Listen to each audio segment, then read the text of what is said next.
He was just a shipyard welder, until his crazy idea built Liberty ships faster than U-boats could sink them. But how did one man unknown outside his own crew help change the course of the Battle of the Atlantic with a single radical suggestion? It is September 1941. The German Kriegsmarine's U-boat Wolfpacks are sinking Allied merchant ships at a devastating rate. Over 500,000 tons of cargo is being lost every month. Britain, isolated and starving, depends entirely on American industry to survive.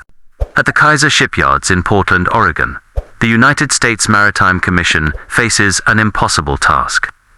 Liberty ships' emergency cargo vessels meant to keep Britain alive take 230 days to build. At that pace, nothing can stop the U. And then a welder named Richard Parks steps forward with an idea no one expects, and no one believes would ever work. Richard Parks was not an engineer. He was not a manager. He was simply a highly skilled welder with steel dust in his hair and sparks still glowing on his gloves. When the shift whistle blew, his co-workers called him Red, thanks to the bright tint of his hair and the temper he kept tightly contained.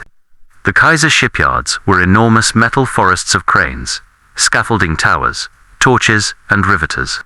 With America not yet fully in the war, many of the workers were new to heavy industry. Some had never held a welding torch before their first day. But Henry J. Kaiser believed in one thing. Above all, American workers could outproduce any enemy on Earth. Liberty ships themselves were massive. 441 feet long, 56 feet wide, 7,000 tons of steel in every hull. They were rugged, cheap, and designed to be built quickly, at least in theory. In practice, every keel-to-launch build still stretched across months. But time was a luxury the Allies no longer had. Convoys to Britain were being destroyed. Valuable oil, tanks, aircraft, and food never reached the United Kingdom. Without a dramatic increase in new ships, Britain's defeat was a matter of months. Red Parks saw the problem up close. Hour after hour, he watched men wait for parts, stall for measurements, or stand by idle while earlier stages of assembly finished. Every day, hundreds of hours were lost. One night, after a shift slowed by misaligned plates and material shortages, Red muttered to a co-worker, "They're building ships like it's still 1918. We don't have that kind of time." Little did he know, those words would soon reshape wartime shipbuilding forever. Red Parks proposed something utterly unorthodox. Prefabricate entire ship sections miles away from the slipway. Then weld them together like pieces of a gigantic steel puzzle. For generations, ships had been built the same slow wake-keel first. Then ribs, then plating, with everything rising gradually in place.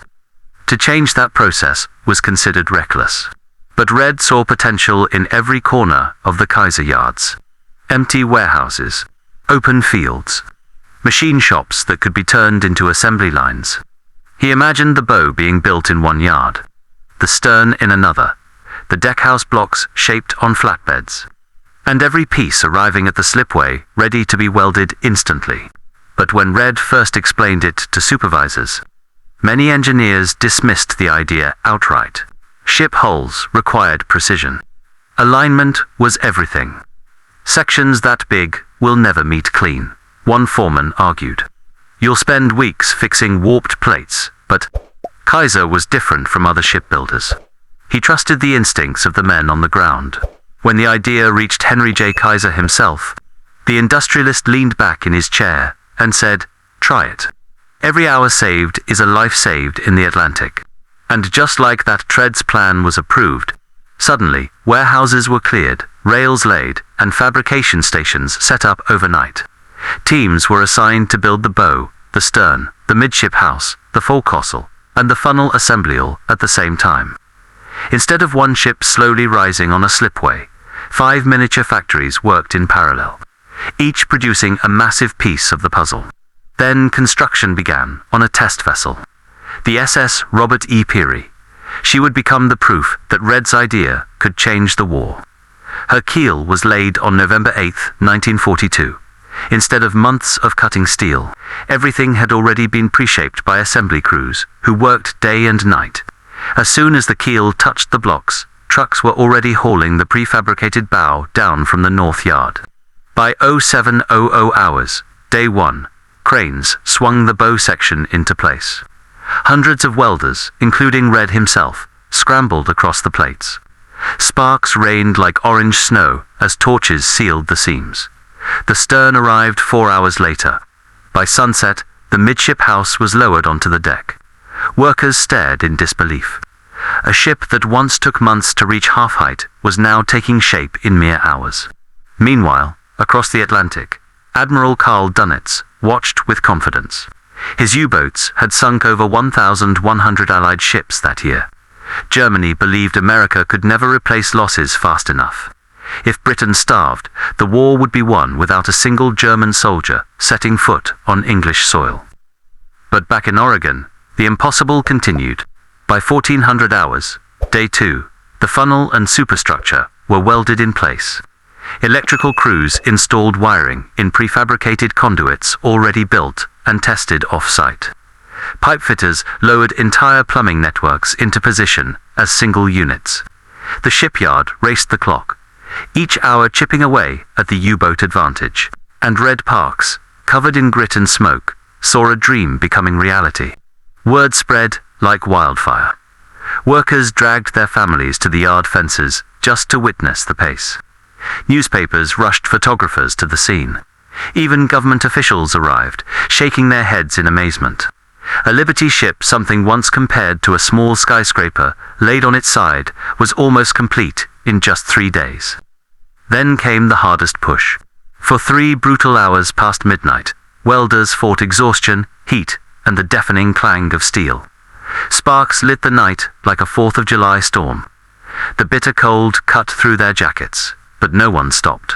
They knew the faster this ship launched, the more lives were saved across the ocean. By sunrise on day 4, the deck plates were sealed. Test teams sprinted from section to section, banging hammers against weld seams, checking for weaknesses. The Peary now stood complete. Engines, cargo winches, and navigation gear were not fully installed yet, but she was structurally sound and ready to touch water. On November 12, 1942, just 4 days and 15.5 hours after her keel was laid, the SS Robert E. Peary slid into the Willamette River. Thousands of workers cheered. Red Parks stood among them, stunned. Against every expectation, his idea had worked not just well, but better than anyone dared imagine. What happened next would change the entire course of the industrial war. When news reached Berlin, the German naval staff refused to believe it. A Liberty ship, built in under 5 days. Their intelligence officers insisted it was propaganda. But the truth was undeniable. America could now build merchant ships faster than U-boats could sink them. The entire strategy of the Battle of the Atlantic, Germany's hope to cut Britain's lifeline, was shattered in a single headline. The Peary was only the beginning. Once Kaiser realized what Red had unlocked, he scaled the system instantly. Prefabrication lines expanded. Cranes multiplied. Welding schools ran around the clock. Soon Liberty ships were launching at a rate the world had never seen.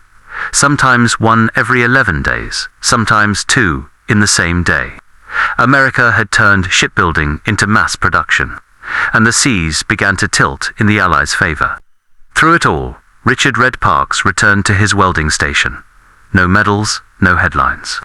He preferred the noise of the torch and the familiar burn of the sparks to any public praise. But those who worked beside him knew the truth. One welder had changed the course of a global war. He had looked at an impossible problem and found a bold, almost insane solution. By 1943, convoy losses plummeted. Supplies flowed into Britain faster than ever. Fuel, food, ammunition, aircraft. Sherman tanks all delivered aboard Liberty ships built using Red's idea. And as the Battle of the Atlantic turned, so too turned the fate of the entire Allied war effort. In later reports, Maritime Commission officers credited prefabrication as one of the key industrial breakthroughs of World War II. Richard Red Parks never sought recognition, but history remembers what he helped start. The SS Robert E. Peary remains a symbol of American industrial desperation transformed into ingenuity. through teamwork, innovation, and the courage to challenge old ways. Thousands of lives were saved, and an empire was denied victory. This was just one of countless untold stories from the Second World War. Subscribe to World War II Hub as we continue to bring these forgotten chapters of history back to life.